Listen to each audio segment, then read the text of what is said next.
달리던 차가 엔진 결함으로 멈춘다. 상상만 해도 끔찍한 일입니다. 그런데 현대기아차 일부 차종에서 이런 현상이 실제로 발생한다고 합니다. 이런 사실을 국토교통부에 알린 공익제보자가 있습니다. 사안의 이면을 들여다보는 이슈플러스. 오늘은 공익제보 얘기를 좀 해보겠습니다. 석대성 기자가 나와 있습니다. 석 기자, 먼저 현대기아차 공익제보자 제보 내용부터 좀 전해주시죠. 네, 현대기아차에서 일한 김모 부장인데요. 김 부장은 그랜저와 소나타, 스포티지 등 5개 차량 모두 세타2라는 이름의 엔진을 쓰는데 이 세타2 엔진을 쓰는 일부 차종에서 주행 중 시동 꺼짐 등의 현상이 발생한다면서 이런 사실을 지난해 8월부터 10월까지 국토교통부와 미국 도로교통안전국 등에 알렸습니다. 흔히 공익제보라고 하는데 네. 김 부장은 회사 내에서 이런 문제들을 해결하기 위해서 이런저런 노력을 했지만 회사에서 적절한 조치를 취하지 않아서 이번에 공익제보를 한 것으로 알려졌습니다. 이에 따라 국토부는 해당 차량 17만 1,348대랑 해외까지 합쳐서 147만 대에 대해서 리콜 조치 명령을 내렸고 지난 7월 현대차는 이를 수용했습니다.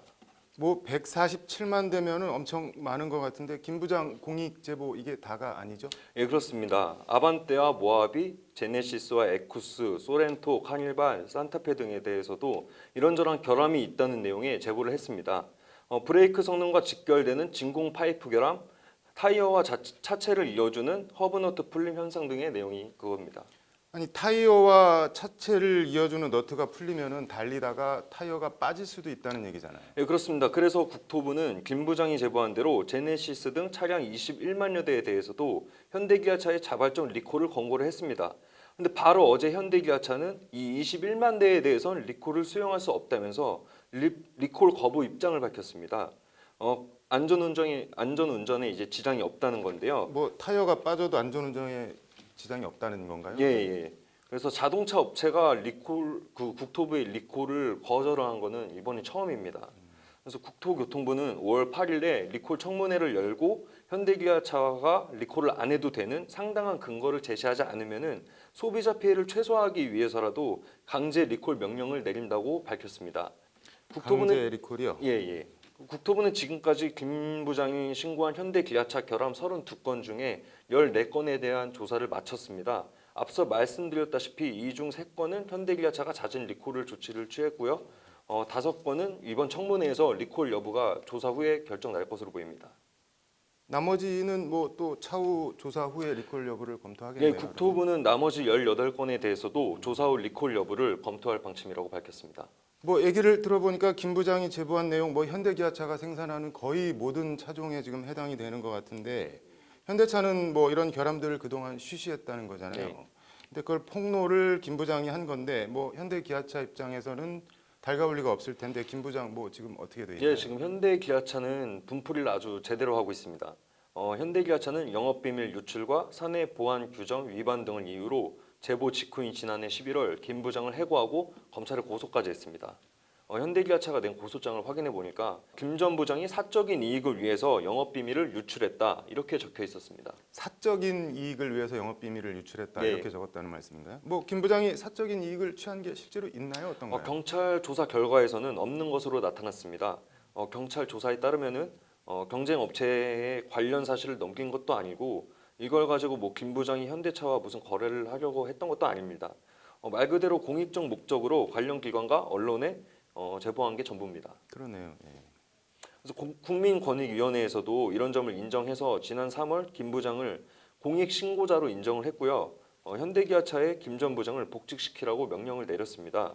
김 부장 제보로 소비자 권익이 보호됐기 때문에 해임 처분을 취소해야 한다는 것이 권익위 결정입니다. 뭐 일단 권익위가 할 일을 한 것 같은데 김 부장 어떻게 복직이 됐나요? 그래서 이게 상황이 좀 묘하게 됐는데, 묘하다. 예, 현대기아차는 당초에 이제 김 전 부장을 복직을 못 시키겠다면서 서울행정법원에 김 부장을 이제 복직시키라는 권익위 결정을 취소해달라고 소송을 냈습니다. 근데 취재가 이제 막상 시작이 되니까 현대기아차는 오늘 김 전 부장을 일단은 복직을 시키기로 했습니다. 일단 복직은 시키기로 했다. 일단 복직은 뭔가요? 그래서 상황이 좀 묘하게 됐다는 건데요. 비난 여론 등을 의식해서 일단 권익위 결정을 수용해서 복직은 시키되 복직 결정 취소 소송은 소송 그대로 이제 진행하겠다는 겁니다. 현대기아차 관계자의 말을 한번 들어보시죠. 이게 권익위의 권고제로 결정이 났으니까 복직을 하는 건 어쩔 수 없는 거고, 그리고 이제 그 외에 처음에 그 행정소송은 계속 진행하고. 뭐 얘기를 들어보니까는 순순히 받아들이진 않겠다, 뭐 해볼 때까지는 해보겠다, 뭐 이런 것 같은데 김 전 부장에 대한 고소건도 마찬가지죠. 일단 고소를 했으면은 수사기관에서 어떻든 수사를 해야 되는데 이 김 전 부장에 대한 수사 지금 뭐 어떻게 진행이 되고 있나요? 예, 김 전 부장에 대한 수사는 지금 경기 남부경찰청이 맡고 있습니다. 경찰은 그제 김 전 부장을 부정경쟁 방지 및 영업비밀 보호에 관한 법률 위반 등의 혐의로 기소 의견으로 검찰에 송치하는 방안을 검토하고 있다고 밝혔습니다. 김 전 부장 자택을 압수수색해서 컴퓨터를 열어보니까 현대기아차 내부 자료가 다수 발견이 됐고 이는 영업비밀 유출로 현행법 위반이라는 것이 경찰의 지금 입장입니다. 아니 공익 제보를 하려면 어떻든 자료가 있어야 되고 자료를 확보하려면은 가지고 나와야 되고 그리고 뭐 그렇게 하는 게 어떻게 보면 당연한 것 같은데 그게 범죄라는 건가요? 그러니까 지금 예, 일단 경찰 설명은 김 전 부장의 공익 제보와 관련된 자료 외에 다른 자료까지 빼냈다는 거고, 다른 자료요. 예, 이게 지금 영업비밀 유출에 해당을 한다는 겁니다. 뭐 유출이라고 하면 어디 뭐 경쟁사나 어디 뭐 해외 어디 이런 데로 다른 데 빼돌렸다는 말인가요? 그건 아니고 현대기아차에서 이제 김 전 부장 자택으로 자료를 가져온 것, 이것 자체가 지금 현행법상 유출이라고 합니다. 한마디로 회사 밖으로 회사 자료를 가져 나가는 순간 범죄가 된다고 생각하시면 됩니다. 어디 다른 데 넘긴 것도 아니고 뭐 아무리 법이 그렇게 돼 있다고 하지만 뭐 김 전 부장 입장은 이거에 대해서 어떻게 되나요? 어떻게 딱 공익 제보 자료만 가져 나올 수 있냐? 제보 내용을 설명을 하려면 이런저런 다른 자료도 필요하다. 즉 참고 자료로 가져 나온 거다. 이런 입장입니다. 이 때문에 현대기아차가 법의 맹점을 이용해서 본때 보이기식 고소를 한 게 아니냐 비판도 제기되고 있습니다. 참여연대 공익지원제보센터 부소장인 이상희 변호사 얘기 한번 들어보시죠. 이분이 공익 이제 이런 문제를 제기하기 위해서 가지고 나온 거지 어떤 뭐 부정한 개인적인 경제적인 목적이라든지 이것 때문에 가지고 나온 것은 아니어서 사실 이 그 회사 측이 형사 고소를 한 거는 상당히 무리가 있는 행위였던 거죠. 그래서 이제 결국은 이런 내부 제보자를 이제 좀 뭔가 보복을 가하고 이런 내부 제보가 더 이상 회사 내에서 이루어지지 않게 하려고 그 형사 고소를 하고 그다음에 해고를 한 게 아닌가 그렇게 생각할 수밖에 없는 상황입니다, 지금은요. 뭐 검찰이 그래도 기소를 하면은 김 부장 이제 앞으로 어떻게 되는 건가요? 네, 공익신고자 보호에 관한 법률을 보면 공익제보와 관련된 자료를 유출한 경우에는 그게 영업비밀이든 뭐든 유출 행위에 대해서 죄를 묻지 못하는 게 규정입니다. 그렇게 돼 있습니까? 예, 위법성 조각 사유라는 건데요. 쉽게 말씀을 드리면 관련법은 위반했지만 공공의 이익을 위한 것이어서 범죄는 아니다 이런 겁니다. 김 전 부장이 재판에 넘겨진다면 김 전 부장이 가지고 나온 자료들이 모두 공익제보와 관련된 자료인지 인정 여부가 쟁점으로 될 것으로 보입니다. 그렇군요.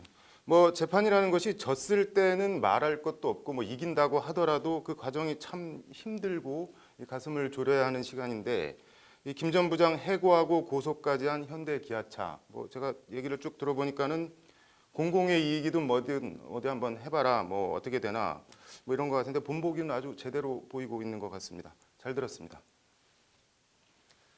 이슈플러스 석대성 기자였습니다.